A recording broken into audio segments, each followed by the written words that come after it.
The following episode of Fathermore Podcast is with Carl Paoli as my guest. And Carl has a really powerful, emotional story around his becoming a father and being a father. In fact, Carl is not even 40 years old, and he has an 8-month-old grandson. And his grandson is just the joy of his life. He really talks about him in really interesting ways. And I think a big part of that is because he and his wife adopted their daughter when she was a teenager. So they fostered her for about a year and a half and then adopted her while she was a teenager. So they didn't really experience the newborn thing. They went straight into being adoptive parents for a teenager. And then now they have this grandson in their life. It's really this very emotionally charged, powerful, intimate, honest conversation. And I greatly enjoyed getting to know Carl better, getting to hear his story, getting to hear him talk through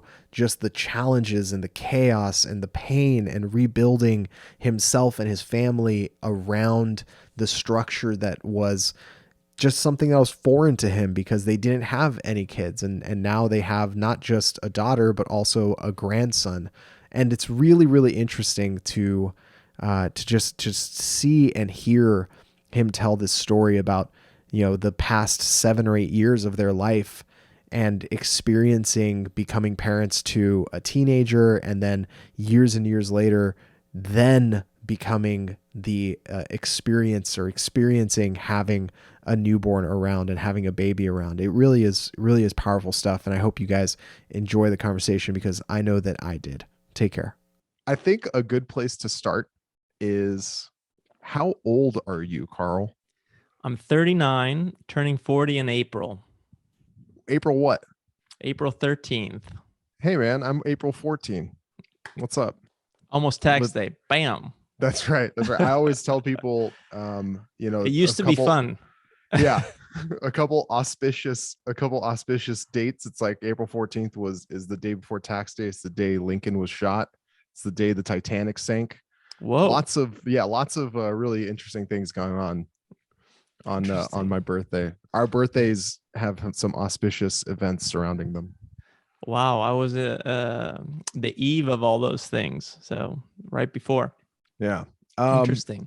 The reason why I'm asking how old you are is because I think you have a really interesting, and I'm not even 100% clear on exactly how your entire fatherhood journey has unfolded, which I'm really excited to get into, which is why I didn't ask beforehand, because I want to talk to you about it fresh, Great. But you have a really interesting parenting journey, right?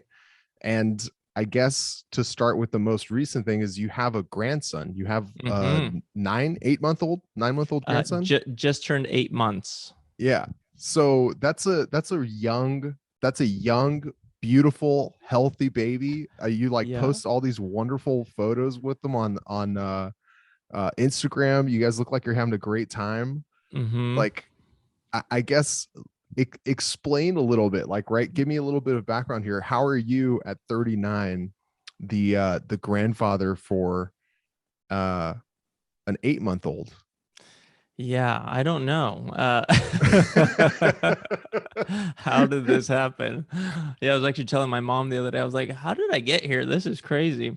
But it's the best. It's the best ever. I guess the short story is Tonya and we became foster parents in 2014, and our then foster daughter Tanai just moved in with us, and she was 16.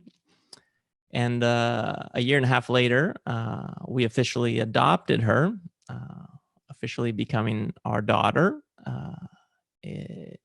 That led to now her being 23 and being a mother. And in becoming a mother last February, we became grandparents. Congratulations on all fronts. Yeah, here we are. It's been a crazy, what is that? 7 years, 8 years?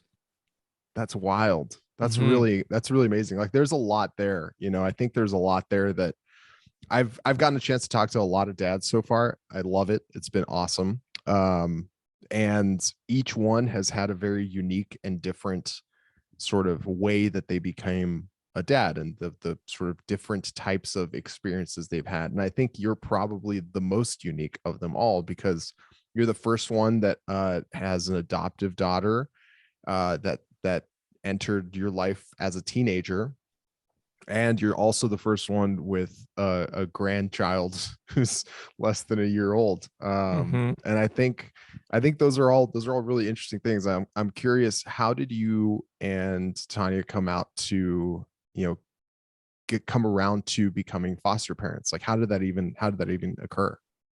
Well, it was not my choice. I'll tell you that. I never really wanted to. I never had the urge or inkling of wanting to be a parent. I just thought, oh, I'll live like this my whole life, and if I happen to have kids, well, yeah, that's great. But I wasn't planning on it, nor did I ever have the conversation of trying, until one day I noticed that this girl started taking classes with Tonya, gymnastics classes, and Tonya was coaching her in gymnastics. She was part of this girls' team, and they started to bond in the gym. I just noticed that they were always talking to each other. They did a lot of one-on-ones and just spent a lot of time with each other. And I spent my years traveling. I was out of the house, 200 plus days a year, and every weekend I was gone teaching seminars. And when I was gone, Tonya and Tanai would get together outside of the gym, and they would meet up, and she would come over to our place, and they would have lunch, and they started to bond. And one day I was on a plane on my way back home, and Tonya sent me a picture of Tanai sitting at our kitchen table having lunch, and she just had this like big smile on her face. And I had only seen her, talked to her briefly at the gym, but never really interacted with her. And in that moment, I just got this feeling. I was like, whoa, what is this? And I got kind of emotional, and I just felt like this is something special. And I came home. Tanai had already gone back to her place, and it was just Tonya and myself. And Tanya's like, "Yeah, it's been a great weekend. We hung out, and I really love this girl. It's so great to be in her life." And I was like, "Oh, that's amazing. I would love to get to know her sometime." So a couple weeks went by, and we started to get together. We hung out. And one day we went to do a little road trip, and we went to the Monterey Bay Aquarium, and we went to the aquarium and spent time there, and I got to know her. And that day I also felt this like deep connection. And Tonya started to not only mentor her and spend time with her, but also advocate for her. So she would go to these monthly meetings at the group home where she was living at the time. And on one of these meetings, they were trying to place her somewhere. And Tonya felt like, huh, they're going to place her somewhere outside of this group home. And I'm unsure where she's going to go. And I don't know if that's the best option for her. So Tonya asked the group home, what would it look like to become a foster parent? And they immediately pulled her in and said, this is what you do. And then Tonya came to me and said, hey, I am looking at the paperwork for becoming a foster parent. And I was like, what? you're doing what? Like, we just went to the aquarium a second ago. Exactly.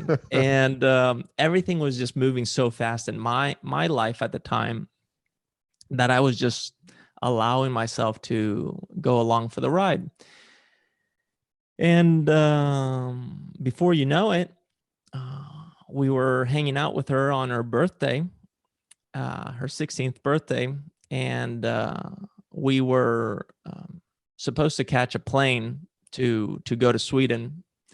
And we went to the airport after hanging out with her, and Tanya's passport was expired. So all of a sudden, we bought ourselves another 24 hours to be in San Francisco and hang out with her. So we went back to finish the day with her and got to hang out for her birthday. And that's when we asked her if she would be willing to move in with us. And she said yes. And we said, well, we'll be back on August 13th. We're going to talk to the group home. We're going to finalize the paperwork.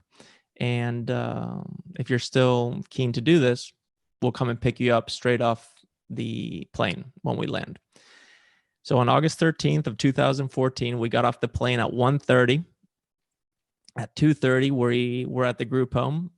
We got her bags, and at 3:30, we were in the car, and she moved in with us. And that's how it happened. And then as she was living with us, we were doing all the prerequisites. It moved so fast, but we had to take classes and go through background checks and all kinds of things. But everything was just unfolding. And then all of a sudden we were a family unit. That's amazing. What an interesting story, because usually usually the I brought my daughter home story doesn't involve, I landed an hour later, I picked up my new foster daughter and brought them home. And the language that you're using to describe it, it sounds and feels the same language that I would hear of, new parents for a newborn, that they're bringing their kid home from the hospital. And I think that's really interesting. Where did you think that turn happened for you when you went from not really thinking about or wanting, to have kids to, just the light switch being switched of being, not only is this okay, but it sounds like something that you like proactively were interested in creating for yourself and your family? Yeah, that happened. Tanai got permission to do an overnight with us, and we had dinner at home. And after dinner, she said, I'm going to go to bed. Tonya went into the room with her and kind of put her to bed. And I was just sitting there on the couch, and Tonya came out and sat next to me, and we were just sitting there, no TV, no nothing. We were just sitting there. We're like, oh, what's happening? There's a person sleeping in that room right now. And here we are. And she looked at me, Tonya looked at me, I looked at her, and she said, we could do this. And I said, we could. It just felt really good in that moment. And this was, completely blind, but we just felt like this was it. This was right. So that's when the turn happened. And then the rest is kind of history. It just unfolded from there because I was now emotionally invested. What was it like becoming a father to a teenager without having raised a kid from like 0 to 14? Insane. I was actually kind of hoping you'd say that, because if you were like, it was great, it was easy, it was nice, everything flowed really well, that would have been a really boring podcast. Well, the first week was amazing. It was like, wow, this is just so perfect. We are just the perfect family unit. And then slowly but surely, everything started to come out. Not only the teenage stages, but also all the trauma that we knew from just reading on paper, but now we're getting to experience firsthand. And without getting into details, it was very, very challenging because we had no skills, no resources to manage this. And there were a lot of very small things that were happening that were so hard to grasp what they really meant, that we just felt very helpless. And they give you all these numbers like child crisis, and you get access to all the different services in case something happens. And it was very scary because nobody had any answers. Absolutely nobody. And it was pure chaos for probably 3 to 6 months every single day. And I mean, you can look up what used to be called RAD, which is reactive attachment disorder. It's not a thing anymore, but if you look it up and you just look up the symptoms or what it looks like expressively, 19 out of 20 things were manifesting in our household. And it was just absolute chaos. And we were, in utter despair. We had no clue how we were going to navigate this. And we weren't even married, and we were planning on getting married that year. We canceled our wedding, postponed it for a year. I was separating from a business partner, and all of a sudden, in financial distress, everything was just crumbling. So it was a nightmare of a period of time there, and learning to step into the role of becoming a father was really challenging for many reasons. One, I had only known her for a few months. Two, I was one of her fathers, one of her dads. She had another biological dad out there somewhere, which she hadn't connected with in many years, but we did manage to reconnect them. And unfortunately, 2 weeks after them reconnecting, he passed away. And then that led to now unraveling what it meant for her to have a biological father who will always be her father figure. And now myself coming into the picture. And then you couple in race and her being black and us being white. That also added in another layer that I was completely unaware of. Back then, I was naive, believing that color wasn't a thing, and that, oh yeah, this is how we do it these days, and it wasn't true.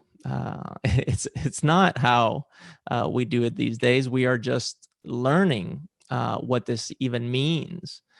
So yeah, it was a very turbulent, challenging time. Dark. There's so much. There's so much there. That first week, being high on the endorphins of having a child, having a baby, that's also a thing. Like, that's exactly what I think a lot of new dads go through. And I'm just kind of blown away by how, the broad strokes, obviously the details aren't the same, but the broad strokes are very similar. This like euphoria that you have, that like you have this new member of your family, that your unit has grown, your pack has grown a little bit, and how everything feels like it's just cloud nine. Everything's rolling perfectly. There aren't any hiccups, no speed bumps or anything. And then it kind of starts unraveling. Like my son's almost 3 months, and he's doing great, knock on wood. He's very healthy. My wife is very healthy, but there's like a controlled chaos in our lives. Like I was telling you right before we started recording, like I'm not even in California right now. My wife and I are in Washington State visiting her parents and her family. And we brought the baby. It's been a week. He hasn't had like a normal schedule, but we've been trying to keep it like regulated as best we can. Yeah. And like you just kind of roll with like this ocean of chaos as best you can, with him at the center of it, just trying to keep him like, grounded and with some sort of regularity. So, he goes with the flow very well, but that idea of just living within the eye of the storm for so long, I think is relatable for a lot of new dads. And Yeah. it seems like it's a little bit more of like an extreme situation, but because the way you described it was very when it rains it pours, right? Because you're just getting to know this person who has a personality, a history, She has her own experiences that she's bringing to the table, experiences that you might have maybe a very cursory understanding of, but not really an intimate understanding of. And at the same time, you're going through professional issues. And at the same time, you're, kind of taking away from the cup that is like your relationship with your wife. And so there's a lot that I feel like is worth diving into there. And I think probably the best place to start would be, how did you navigate keeping yourself, Carl Paoli, sane? And like, how did you water that plant and keep yourself like sane and balanced throughout all of those different changes? I didn't. Yes. I just didn't. I mean, uh, I had so much anxiety. I cried very often. But what I learned to love was family therapy. I'm like, yes, family therapy is Tuesday. Let's go. This is the best. Let's make this happen. So family therapy was very, very helpful, at least for me. Nobody liked it but me. But it really was grounding for me. So that was one thing. The other thing was, I was already going down a very introspective path.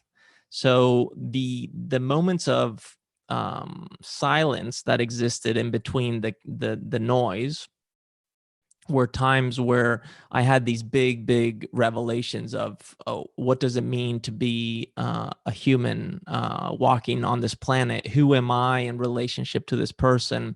Who am I in relationship to my wife now? What is this family unit? Where is it unfolding? Should I even think about that? And thankfully, I was still traveling. So when I was overseas or on a weekend trip, that gave me a lot of separation and perspective. And what used to drain me in traveling now was my chance to recoup. So that was when I was trying to restore, and I was always gearing up for the re-entry into the household. And every time, every day, I mean, it's kind of like with a baby. Every day is slightly new. It's just like, oh, look, he just made this little face. He just moved his hand in this way. Oh, he's grabbing me like this. Oh, I realized that if I soothe him in this way, he feels a little better. Oh, if we bathe him and then we bottle, it works better. Or bottle and then what? You start to just learn these small little things. And once we got to a place where we at least had a baseline of what to expect from a basic behavior, there I was able to plant my feet and say, okay, this is my role, and as long as I continue to come back to this, I can do some self-care. But it was not easy. It was something I did not think I was going to survive, because that was for the first time in my life. I really thought I understand why people want to end their lives, and the pain that exists in the world is so ginormous that it's unbearable um, to carry if you lean into it, or so I thought. So yeah, it was challenging, but somehow, with family and friends and a lot of patience and just these moments of clarity that came from, all of a sudden, Tanai having a moment, my daughter having a moment where, let's say she took a bath and then she came out of the bathroom and said, hey, I wrote a poem. And we're like, you wrote a poem? Read it for us. And then she's like, oh, I can't read it in front of you guys. I'm too shy. Okay, we'll go in the kitchen and you read it from the living room and we'll just listen from there. And then her having the guts to share this poem, and then us hearing this poem and just being like waterworks, because it was so insightful. And just realizing, wow, this woman, this young woman is amazing. And we are so lucky to get to witness her unfolding, regardless of how messy. And in the messiness, the chaos, there was one thing that hit me, which is that I realized that chaos is self-organizing. And when you realize this, that chaos is self-organizing, you can position yourself wherever chaos takes you in a way where you can be of service to chaos. You can hold space for chaos. You can direct chaos. Um, and although there's a part of you there that feels like you're just being reflexive, reactive, when you choose to position yourself wherever the chaos sends you, you actually become deliberate, responsive. And there you find your power. You find, again, this sense of, I have control over a few things. And those few things, although they are a small rudder on this massive ship in this massive storm, I can influence it. And thus, I'm going to at least try. So that I was actually going to ask you how you found your role, right? Because so much of this sounds like, carving out a space where, generally speaking, we, like, a lot of men, a lot of fathers, especially early on in being a dad, feel kind of alienated or isolated, maybe a little bit useless in a way. That's maybe a strong term, but we're not necessarily the prime caregiver. Like, we're not the prime thing, connection that our new child has, right? And a lot of what that first 3, 6 months, 9 months, whatever, I don't know when the light of the tunnel is, but a lot of it feels like trying to just carve out, like, as hard as I can, a role that gives me the opportunity to be helpful, a positive impact, either supportive to, mostly to my wife, honestly, that she's doing so much of the work. And I was going to ask you how you were able to sort of carve that out, but you brought this idea of, like, chaos as sort of self-organizing force, and being able to find the little things that you can control, and using those as just turn the ship as slowly as you need to, but you're turning the ship nonetheless.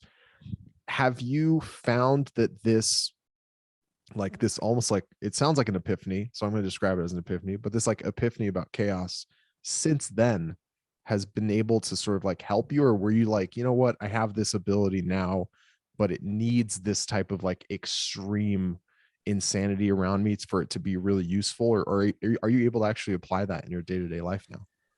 Yeah, that applies to my day-to-day life, because my life has felt like utter chaos since August 13th of 2014. And not because of um our daughter coming into our lives. It had already started. The storm started in December of 2013. So it has nothing to do with that. It just has been a decade, basically, of madness. But I had to go through the madness to arrive at a place where I am today. But I think it's slightly different. I had a slightly different experience, I think, than most fathers have, especially if they have a baby that comes into their lives, which is that we didn't have a baby. We had a teenager. And Tanai, as a teenager, she hadn't been around a lot of men. And so I was a very different figure in her life, especially when it came from a perspective of a man who nurtures. So something that she used to do in the beginning was she would, like, touch my face and my hands and my feet. And she was like she wanted to cuddle up to me a lot. And at first I was like, wait a second, you're almost a grown woman, and I don't know if this is appropriate. Like, with a baby, you're snuggling, you kiss him, and you do all these things. But with a teenager, how do you do that? Anyways, this is something that came up in therapy, and said, no. Our therapist explained, she's just exploring you. She may look like a 16-year-old, but inside, this is a child exploring something completely new. And that led to a place where every day we would sit on the couch, and she would sit, like, in a little ball, like a baby. And she called it daddy sitting. I need to do some daddy sitting. And this we did for weeks, maybe months. And just in doing the holding of the baby, kind of like the skin to skin thing, uh, we connected and we created an attachment. And that started leading to me taking on more of a motherly role. And this is where in our family, our roles are kind of reversed. It's I am the nurturer, and Tonya is the provider, structure, pattern, standardizing, logistics person, and kind of support system to me being the nurturer in that case. And of course, as time went on, we started to change our roles a little bit more, and it has evolved. But yeah, I don't know how I got to that point, but yeah, it was a very different experience bonding with her and what my role was. I was the nurturer for sure. I would be the one that if she like with a baby, you have to help them regulate. She needed assistance in self-regulating, so I would put her to bed. I would rub her back, or scratch her head, or massage her hands, or speak to her, or read her something, or rub my belly, kind of thing. I would put her to bed. And then in the mornings, I would be the one who was there to help her get up, get ready, get to school, kind of thing.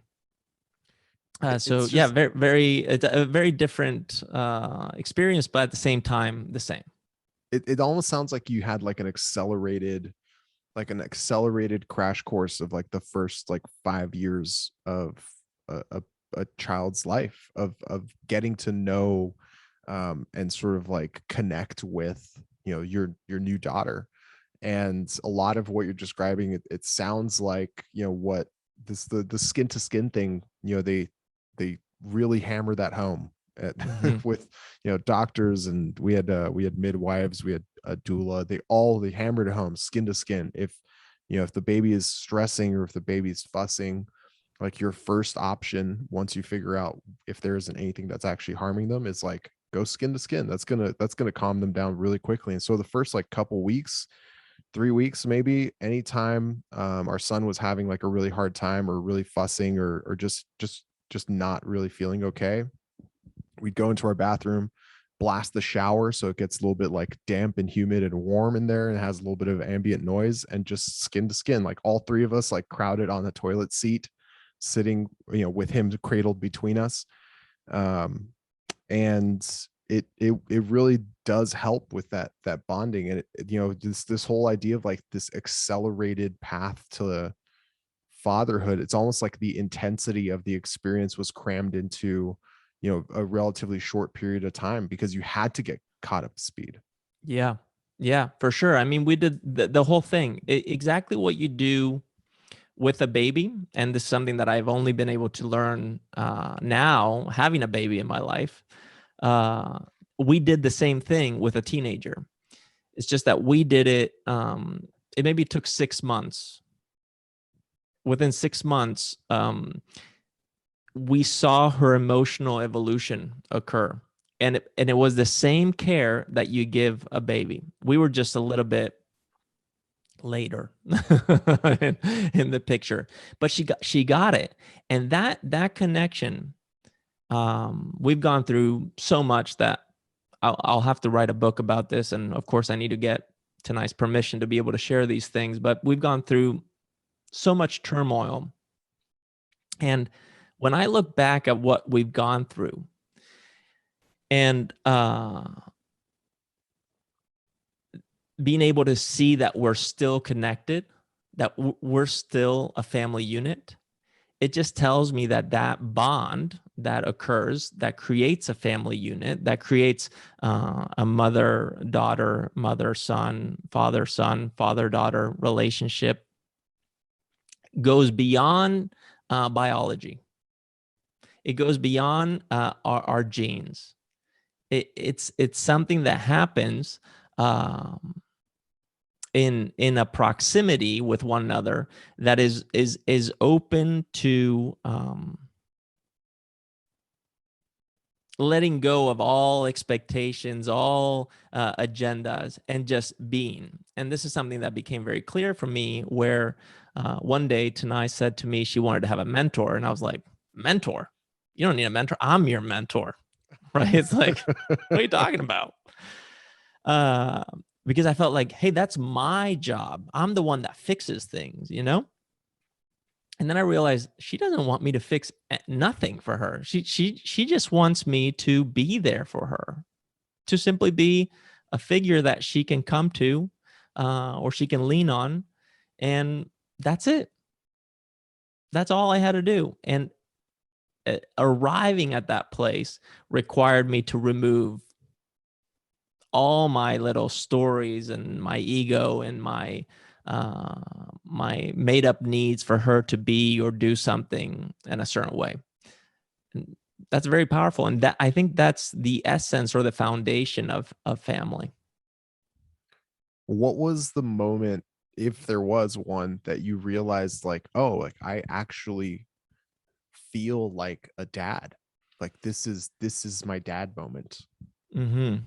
I think it happened actually right away. The moment she came home, it was like bringing your baby home from the hospital, where you're just like, this is it.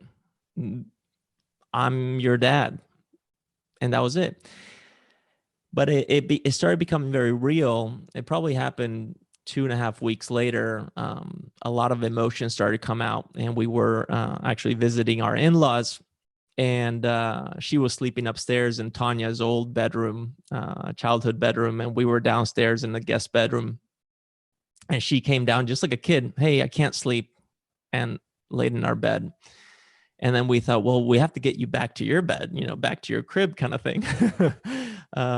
So I went up there. She wouldn't fall asleep. It was starting to get very emotional. There was a lot of stuff happening. She was processing a lot.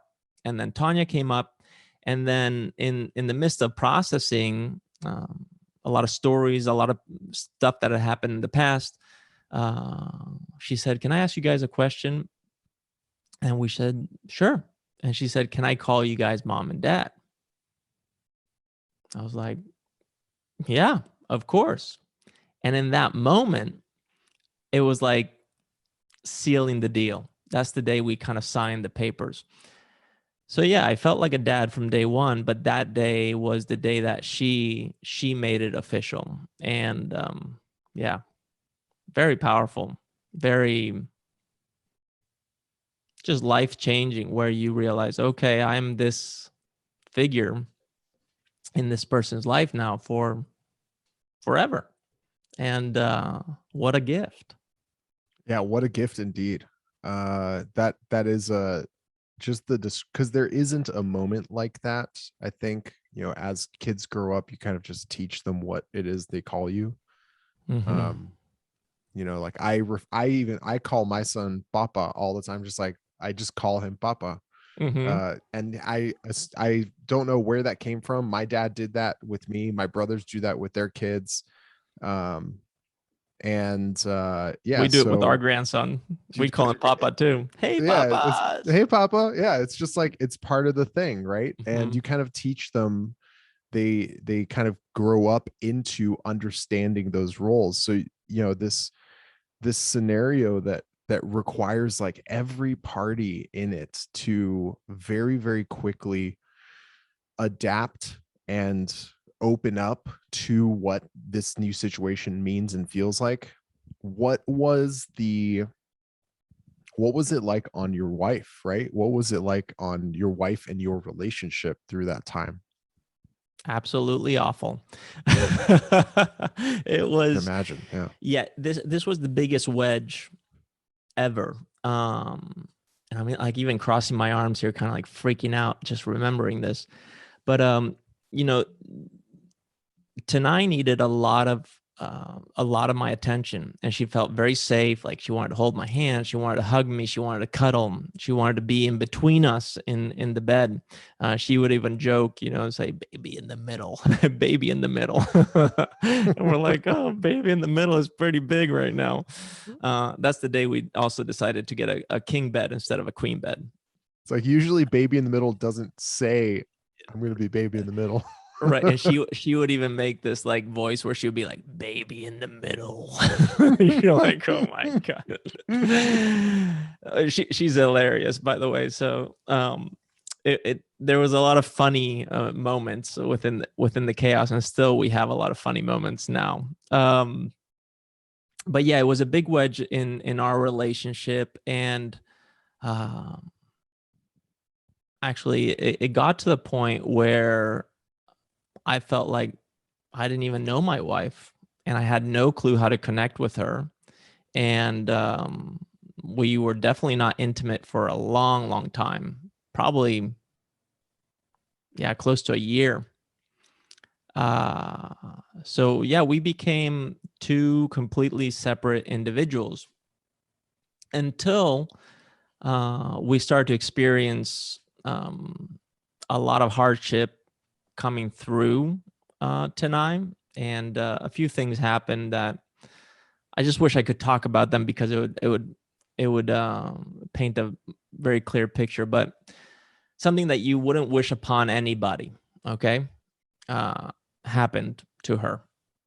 And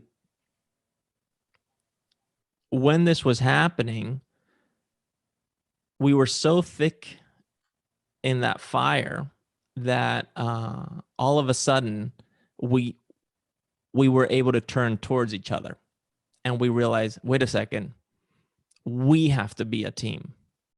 If we are not a team, we cannot support her, and her history will repeat itself over and over again after this. And that's when we were able to come together, and thankfully we've been able to stay that way up until now. And it hasn't been easy, but it's been something that we've had to remind each other of. So it took a lot of hardship and a lot of separation. We had to like separate all the way, stretch out all the way, so we could snap back together. And yeah, it was mostly the pain and the struggle to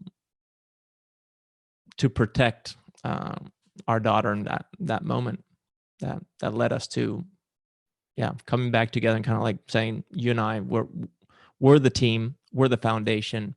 Tanai doesn't live in between us; she lives around us.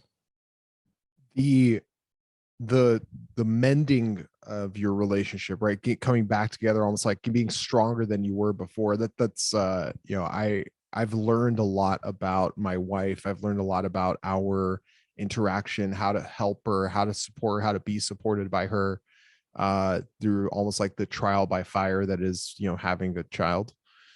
And I'm curious, like, with that occurring, did you guys ever have the conversation of like, oh, like maybe we should have a baby, like maybe we should have a like maybe we should have a little baby too, and then we have Tanai and we have a baby? Like, did that come up?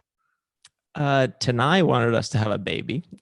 We did not, because after experiencing being her parents, we were so tired.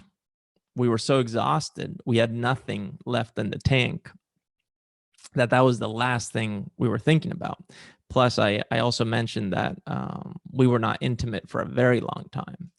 And it's because we just couldn't. I couldn't, especially. I was just, yeah, shut off. In fact, I had a low moment where I drove to the airport, and I just looked up tickets to Spain, to Sweden, and I'm just like, I'm out of here. I'm running away. I'm gonna be done, because I couldn't handle it. And thankfully, I didn't do it, and actually Tanai's therapist came to see me. I called him, and he was able to walk me through the steps. And thankfully I chose to stay. But moments of weakness are there, and those moments of weakness, although you recover from them, sometimes stick around in ways that don't allow you to even think about, for example, having a baby. So yeah, we never considered it. But Tonya did bring up, hey, we could be foster parents again. I was like, you say what? but then again, as challenging as it has been, and I'm speaking in this way because I don't want to sugarcoat it, it's probably been the hardest thing I've ever done. It has been the hardest thing I've ever done. I would do it again. If you ask me right now, will you do it again? Will you start right now? I will. There's no doubt in my mind. So could we foster again? Yes. Could we have biological kids? Yes. Which one are we going to choose? Well, I don't know. But I'm not worried about that right now. I'll just let it come as time goes by. The letting go of that's something that's come up in almost every one of these interviews that I've done.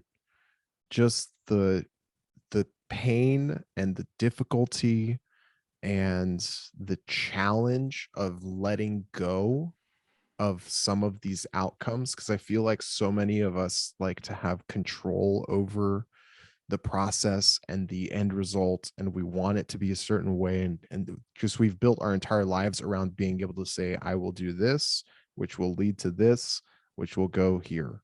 And there's none of that. Like it's like shooting an arrow into a thunderstorm.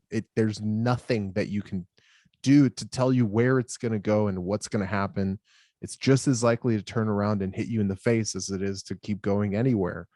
So the idea of letting go, that it's a challenge to let go of the process and the end result when it comes to dealing with children and your relationship and how you as an input function within that system.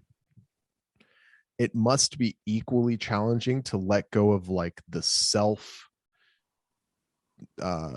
almost like judgment of, why aren't I able to handle X, Y, and Z? Why can't I deal with this? Why aren't we on the same page here?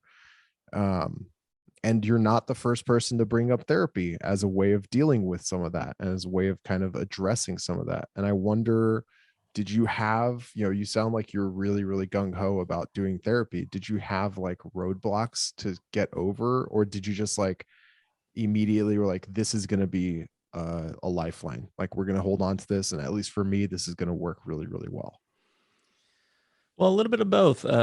I definitely had roadblocks because I had a belief system that I had to work through, and there were many layers that were a part of that belief system that I had to just peel through, and they take time to ravel through, organize, and then kind of stack wherever you have to stack them or burn them or whatever it is that you have to do with your belief systems. But I definitely held on to that lifeline as much as I could. At the same time, I knew that becoming a prisoner of therapy was not the way to go either. And this was something that was coming up for me a lot within my meditation practice. I started really meditating during that time, and I was using it mostly as a band-aid, but I realized that, okay, I can't be dependent on my therapy sessions or on the people around me always feeling good or doing things in a way that I like them done. So where is it that I find solace and comfort and a place where I can be in my power, so to speak, in my sense of control and confidence, and in a place where I can also be of service without causing harm. Because that's one of the biggest things that I learned, that I thought that my service was always good. But many times my way of serving was harmful. Thus, I had to flip the switch. And this was part of the roadblocks that I was meeting, into really hearing what the needs were, and then being able to connect with the feelings that were alive in either Tanai or Tonya or myself, so we could connect. And this is where I had to become a better listener, and I had to let go of trying to bring my strengths to the table, because that's the right thing to do. Yeah, there's definitely a sense of sometimes, I try and solve a problem, right? Mm-hmm. And I'm like, all right, great. I see what the solution is here, and I'm just gonna like bull through a china shop. Doesn't matter. We're gonna get to the solution, and then everyone's gonna be okay because we got to the solution. And that's not it. That does not get it done. And I think I've been learning that, it's become much clearer, obviously, with the baby, because my wife and I are tired, and if there's an issue like that, everything gets amplified, everything becomes much more than it actually is.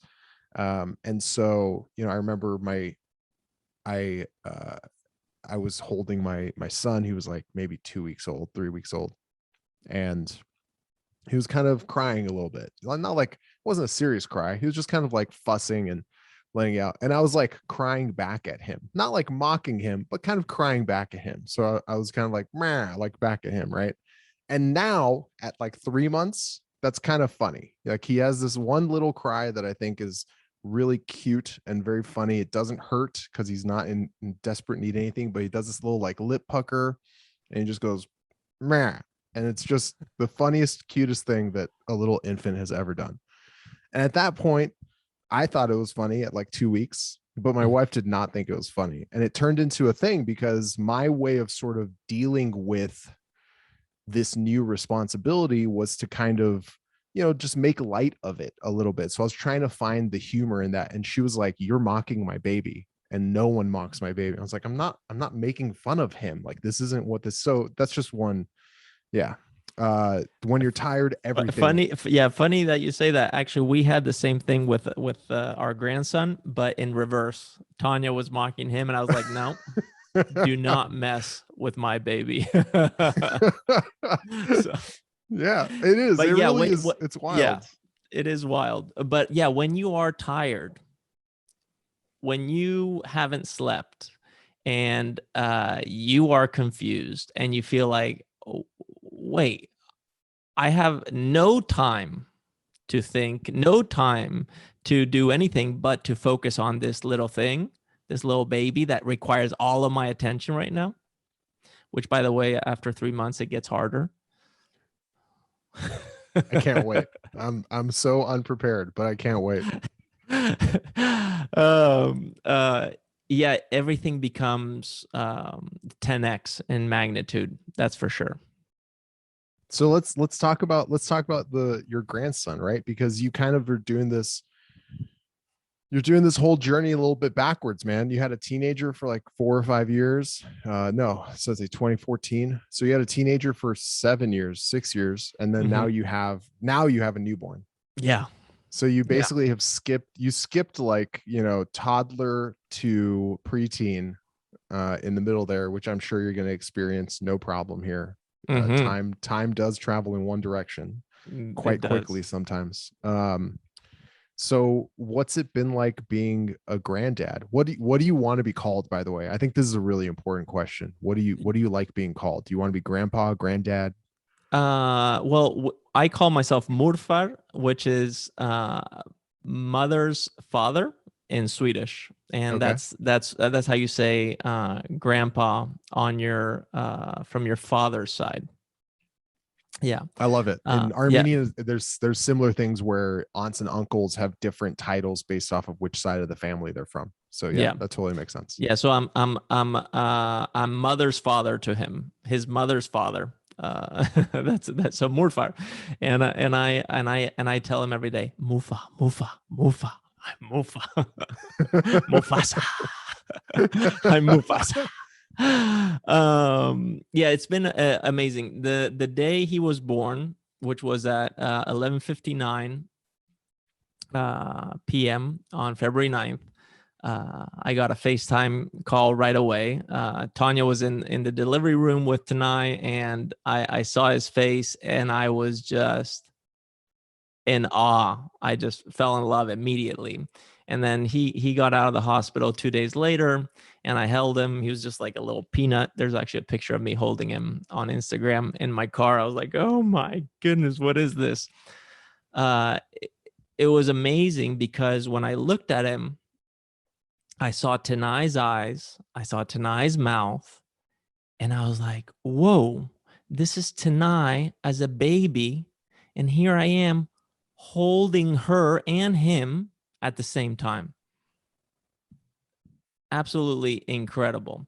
And of course, I had all these flashbacks from Tanai coming into our life and how that happened, and realizing, wow, this is the missing link. This is the thing that we were missing, and now we're getting to experience it um, in this form. And yeah, that's kind of how I've been taking it. And what I've had to consciously do is decouple them as two individuals, of course.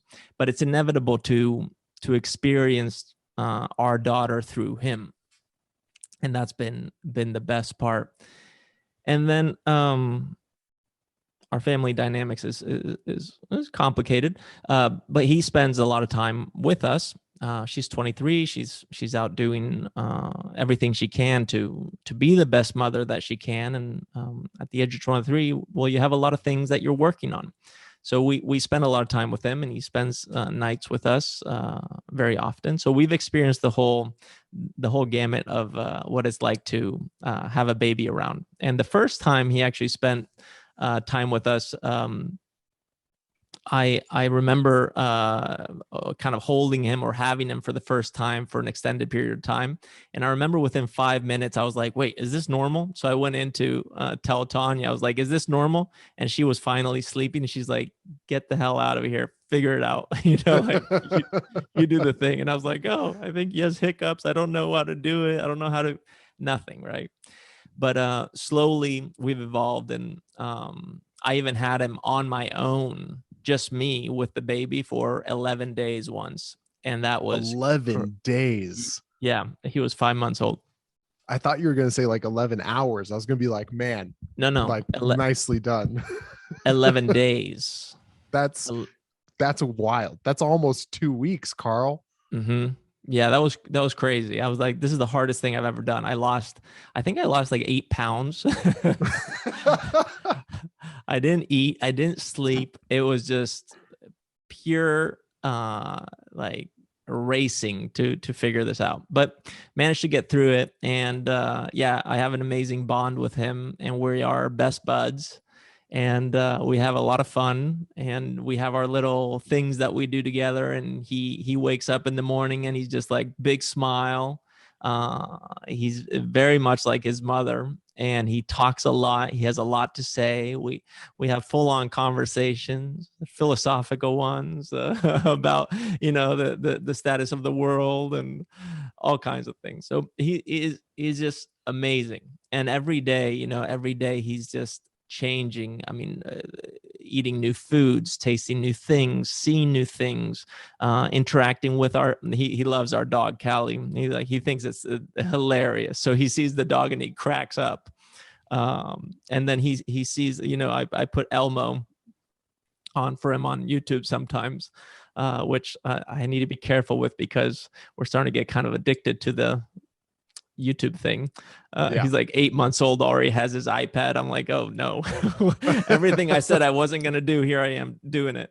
But yeah, we're watching Elmo, and all of a sudden, like Schmoodle, the dog, comes out, and he's like, oh my God, Schmoodle. It's like the best thing ever, So it's a great experience. And I'm just so grateful I get to be his grandpa, and just a friend and a person that is going to be next to him for as long as I live and he's around. And yeah, it's just the best gift ever, ever. And no matter how tired I am, like when I'm exhausted and he leaves, I'm like, what am I going to do with my life now? I have no purpose, no identity. I have nothing.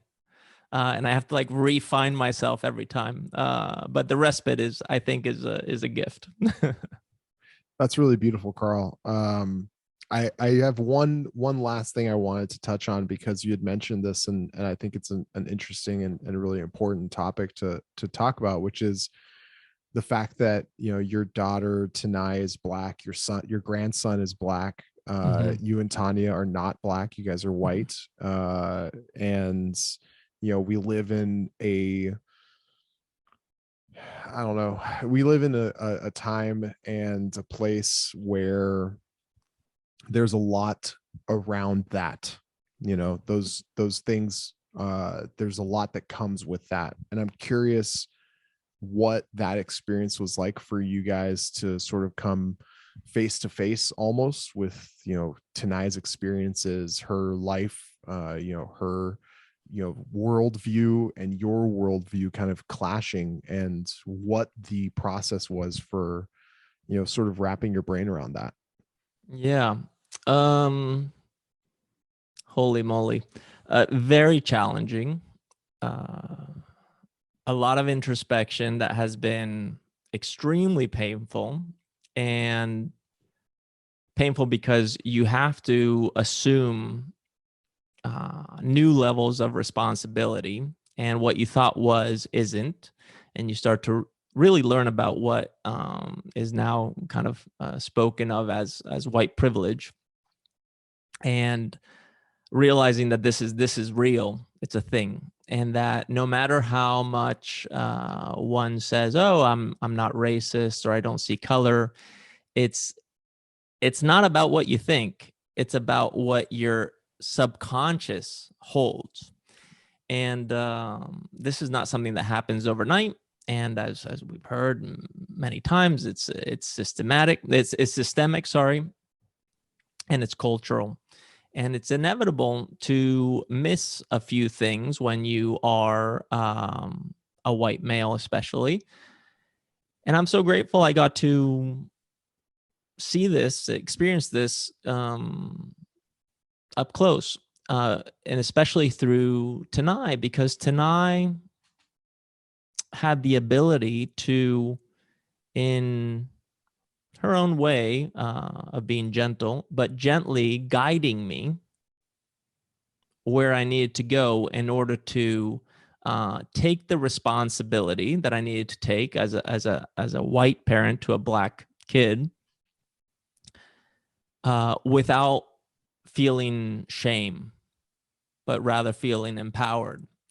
And I remember the day that we went to a family reunion of her biological family, and here we are, the two white young couple showing up in Oakland at a park with a fully black family, of course, and being the new foster parents to their teenage family member, and having to not only be faced with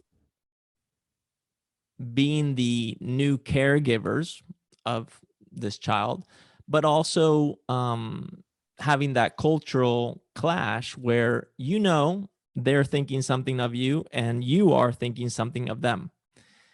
And then also having the awareness of exactly what is being thought of there, and being able to let go of that, and take that pressure, that expectation away. That being very challenging.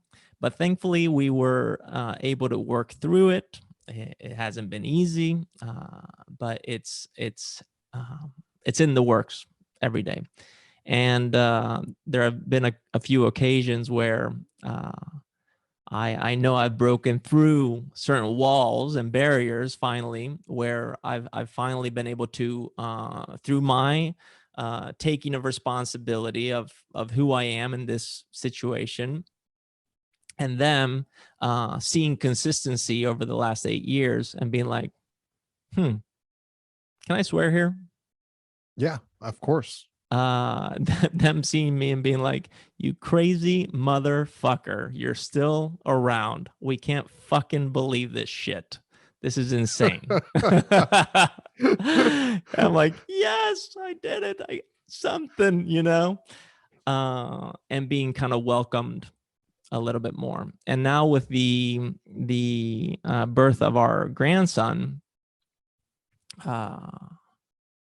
yeah, being welcomed a little bit more every single day. And I mean, there are a lot of details that, once again, I wish I could disclose, but I can't, because I don't want to invade anyone's privacy. And there's a lot of stuff that is still in the works and happening. But I'm also very aware of how I or Tonya can be perceived, and it brings a lot of tension. And I think right now the tension can only be softened by saying, show me, teach me, guide me. I don't get it. I don't understand it. I probably never will, but I'm not going anywhere. That's really beautiful. I mean, I think that's an attitude that helps it helps kind of bring down some potentially like confrontational walls, at the very least opening up conversation, at the very least showing positive intent, putting yourself in a position to be like, listen, I don't know what I don't know. If you even give me 1/10 of 1% of a little bit of insight here, it's going to give me a foothold to move forward. And I think that's a really powerful place to be at. And that, I think it's a good lesson for a lot of people to kind of take. Carl, this has been awesome. I mean, this has been really, really cool. You have such an interesting and exciting and powerful, story here about, becoming a dad and fostering and adopting and then becoming a grandfather. It's really, really cool. And I cannot thank you enough for sharing the story with me. I really appreciate you taking the time to have me here and letting me share. And for the listener, if I was vague, it's simply because it's out of respect for all parties. And like anything in life, it's complex, and learning to be transparent where it is of service is a skill set that I'm still learning. But I think through parenthood and now through being a grandfather, I'm learning that every day. And something that somebody told me not too long ago that I think is very powerful was that you only learn to become somebody's son or daughter when you become a parent. You only become or learn how to become a parent, when you become a grandparent. And learning is really just understanding, and understanding is simply knowledge in context. And as long as we are contextualizing every single moment, that is us trying to understand, or at least being open to understand. And I think that's what parenthood is really all about. Yeah. I think some people might hear that and think, man, you're always just going to be behind the 8 ball. You're never going to be caught up. But I think there's a certain freedom in that, There is. There's almost like yeah. Yeah, 100%. And I think this is the art of letting go. It's kind of like, okay, you're trying your best, and your best is the best. That's it. But just know that things will make sense in retrospect. So be surprised, be excited when you're there and you be like, now it makes sense. And realize that the record of the past and your perception and your understanding of it, that's the gift. That's the gift. And here we are, passing that gift on to the future generations. That's beautiful, Carl. Thank you, man. Yeah, thank you.